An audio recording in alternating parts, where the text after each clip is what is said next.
When we first open the cabin door, it feels exciting. There's that fresh scent of clean sheets, the carefully folded towels, the little touches that make us feel like we're stepping into our own private getaway on the sea. But here's the truth. Cruise lines are masters of presentation. Cabins are designed to look cozy and inviting at first glance, but most people don't realize just how small they really are until they start unpacking. On average, a standard interior cabin is only about 150 to 185 square feet. That's smaller than most studio apartments and even tinier than some hotel bathrooms. Yet, the industry knows how to make you forget the size. Strategically placed mirrors, soft lighting, and neatly tucked-in bedding are all tricks used to make a tight space feel spacious. It works so well that many passengers only realize how compact it is once their suitcases are open, their clothes are spread out, and suddenly every inch of space matters. That first impression, as magical as it feels, is carefully crafted to keep us comfortable but also a little distracted from the reality. Behind the walls, how cabins are really built.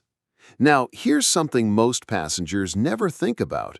The walls of cruise cabins aren't built like hotel walls. They're actually thinner, lighter, and designed to maximize space and efficiency rather than luxury.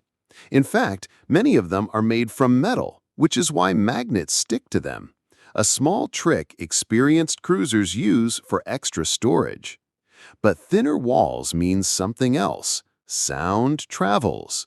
That's why sometimes you might hear faint voices, the sound of a TV next door, or even a drawer closing in the cabin beside you.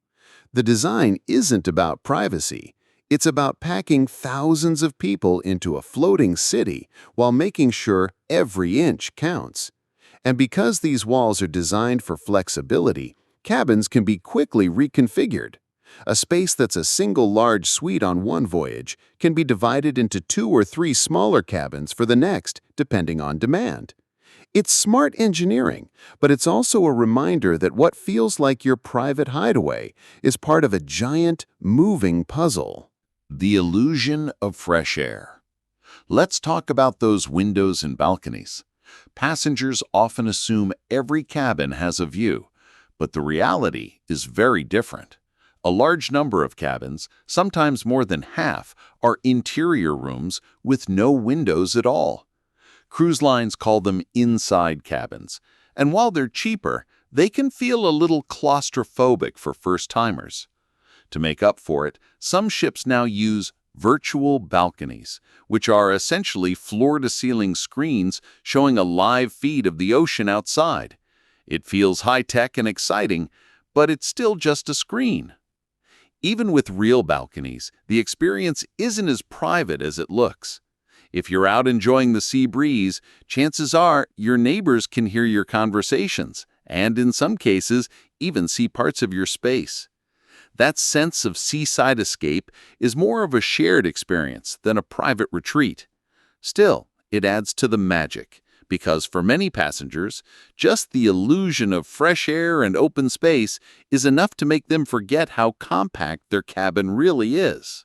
Storage secrets that few passengers notice. One of the biggest surprises for new cruisers is how cleverly cabins hide their storage.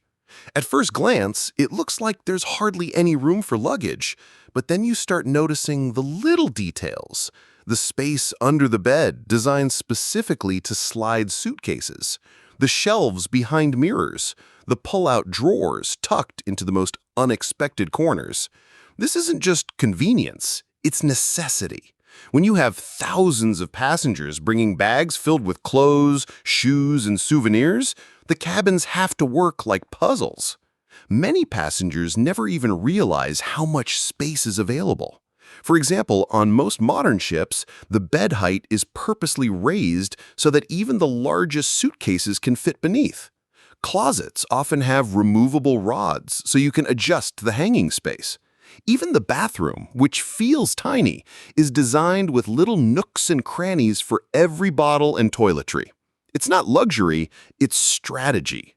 Cruise lines know that the more comfortable you feel in your cabin, the less likely you'll complain about its size. Cabins aren't as clean as they look. Here's a part most passengers never think about. Yes, your cabin looks spotless when you walk in, but what you're really seeing is the work of efficiency, not perfection. Cabin stewards are responsible for cleaning anywhere from 15 to 20 rooms in just a few hours. That means while the sheets are crisp, the towels are fresh, and the bathroom sparkles, not every corner gets a deep clean. Studies have shown that cruise cabins, just like hotel rooms, can sometimes harbor more bacteria on surfaces like remotes, phones, and light switches than you'd expect.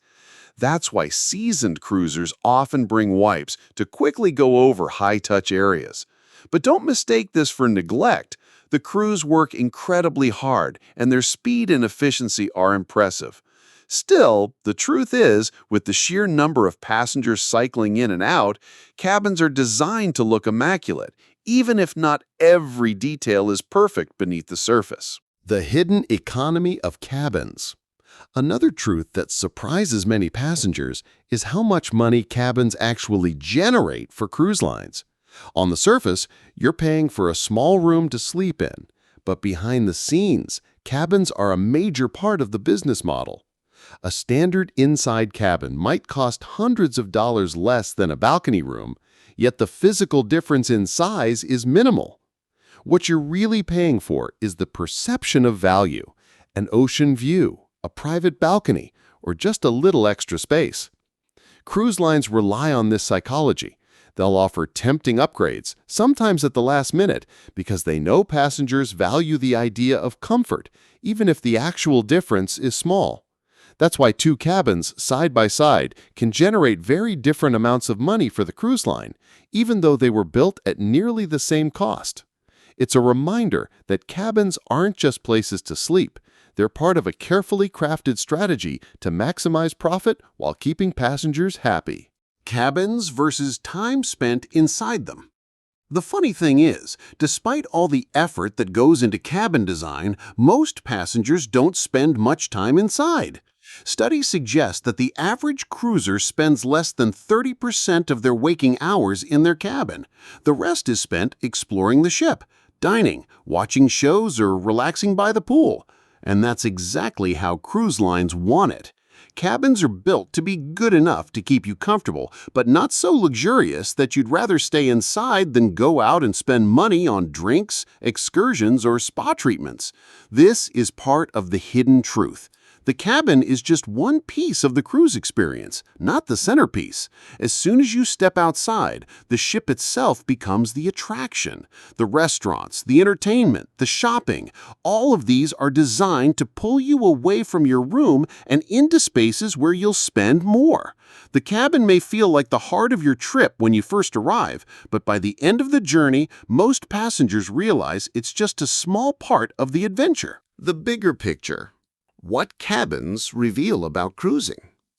When we put all these truths together, cabins tell us something important about cruising. They're small, sometimes noisy, and designed for efficiency rather than luxury.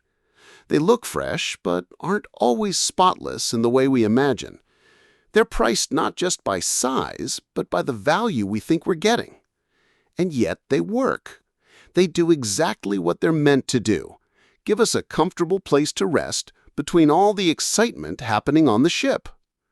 Passengers might never learn every detail about how cabins are built, maintained, or priced, but what matters is the experience. Cruise lines know how to turn tiny rooms into cozy havens, how to make us forget the lack of space, and how to make us feel at home in the middle of the ocean. And maybe that's the biggest secret of all. The cabin itself isn't the star, it's the stage where your memories begin. Closing thoughts. So the next time we step into a cruise cabin, we'll see it a little differently. We'll notice the mirrors that make the room look bigger, the clever storage tucked into every corner, the paper-thin walls, and maybe even the quiet hum of the ship behind it all. It may not be as private, spacious, or pristine as it first appears, but it's part of the magic of cruising. A small floating home that makes the bigger adventure possible. Because in the end, the truth about cruise cabins is simple. They're not perfect, but they're unforgettable. And sometimes, that's all we really need. Final thoughts. Safety is real, but so are the risks. So, what do we take away from all this? Cruising is still one of the most enjoyable ways to travel, and for the most part, it's safe. But like any form of travel, it comes with risks. Risks that cruise lines don't always emphasize. Fires, medical limitations, security concerns, and evacuation challenges are all part of the bigger picture. Knowing these secrets doesn't mean we should avoid cruises. Instead, it means we should board with awareness. Pay attention during safety drills. Follow crew instructions, take precautions with health and security, and remember that the ocean is unpredictable. By being informed, we not only protect ourselves, but also gain a deeper respect for the complex world of cruise safety. So, next time you step onto a cruise ship and hear the calming announcements about safety and relaxation, you'll know there's a lot more happening behind the scenes than meets the eye. Don't forget about hidden fees. Even though cruises advertise as all-inclusive, there are plenty of hidden fees that catch passengers off guard. Service charges, gratuities, room service fees, and even soda or bottled water can come with extra costs. Internet access is another big one. It can cost over $20 a day on some ships. If we're not prepared, these little charges sneak up and add hundreds of dollars to the bill. Reading the fine print and asking questions before boarding can save a lot of frustration later. Never be careless with personal safety. Cruise ships are generally very safe, but that doesn't mean we should let our guard down. Just like in any city, theft can happen. Leaving valuables lying around in our cabin or unattended by the pool is never a good idea. Most cabins have safes. Using them is simple and smart. And when we're in port, staying aware of our surroundings is just as important as it would be in any unfamiliar city. A little common sense goes a long way in making sure we enjoy ourselves without unnecessary risks. Don't overdo the food and drinks. We all know cruises are famous for endless buffets and bottomless drinks. It's part of the fun, but going overboard, literally and figuratively, can ruin the trip. Eating way too much or drinking too heavily can leave us feeling sick and exhausted. It's easy to forget that we still need balance and moderation, even while on vacation. Enjoying the delicious food and cocktails is part of the experience, but pacing ourselves ensures we don't spend half the trip recovering in bed instead of soaking up the fun. So, as we can see, cruising is all about balance. It's about relaxing, exploring, and enjoying ourselves, but also knowing what not to do. From skipping safety drills to underestimating seasickness or ignoring those hidden fees, each mistake can take away from what should be a smooth and memorable vacation. But when we're prepared, respectful, and mindful, cruising truly becomes that dream experience we imagine. At the end of the day, it's not just about where the ship takes us, it's about how we choose to enjoy the journey. And when we avoid these mistakes, we can focus on exactly that, the joy of the open sea, the adventure of new destinations, and the fun of making memories that last long after the cruise is over. Closing thoughts. Cruises are meant to be unforgettable experiences, and for most of us, they are. But behind the fun and excitement, there is a team of workers making it all possible. The way we treat them matters more than we think. Avoiding these mistakes doesn't just make their lives easier, it makes our trip smoother too. So next time we step on board, let's remember that the workers aren't just part of the background, they're the heart of the ship. And showing them